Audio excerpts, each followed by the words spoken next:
அவங்க வாழ்க்கை ஸ்டாண்டர்டே அவங்க ஹை. அப்போ அவங்களுக்கு விளையாடுறது ஃபுட்பால்லாம் ரொம்ப ரொம்ப சர்வசாதாரணம். நம்ம பிள்ளைங்க ஃபுட்பால் விளையாடுறது கூட இல்லை, கேன்வஸ் ஷூவே போட்டது கிடையாது, அவன் செருப்பு இல்லாமல் சுத்தின பையன். அப்படி இந்த குழந்தைங்களுக்கு கொண்டு செல்வதே எங்களுக்கு ஒரு பெரிய வெற்றியாக நினைச்சோம். அது அப்படிதான் இருந்தது. போய் அங்கே நம்ம குழந்தைங்க வந்து ஃபேர் பிளே ஓடுவாங்க. அப்போ இந்த ஒவ்வொரு படி முன்னேற்றமுமே வந்து பெரிய எங்களுக்கு ஒரு மகிழ்ச்சி. பிறகு என்ன அரசாங்கம் வந்து இந்த எங்களோட ஹோம்க்கு ஒரு கிராண்ட் வழங்குறதுக்கு முடிவு பண்ணாங்க.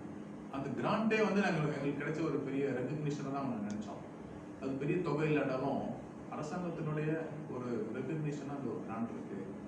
அதை வச்சு நம்ம இன்னும் அந்த குழந்தைங்களுக்கு பேசலாம் அப்படின்னு படிப்படியாக நாங்கள் வந்து முயற்சி செய்து ஒவ்வொரு ஸ்டேஜ்லையுமே நாங்கள் வந்து ஹெப்சிபா 100 மீட்டர்ஸ் ஜெயிச்ச போது நம்பவே முடியல எங்களுக்கு.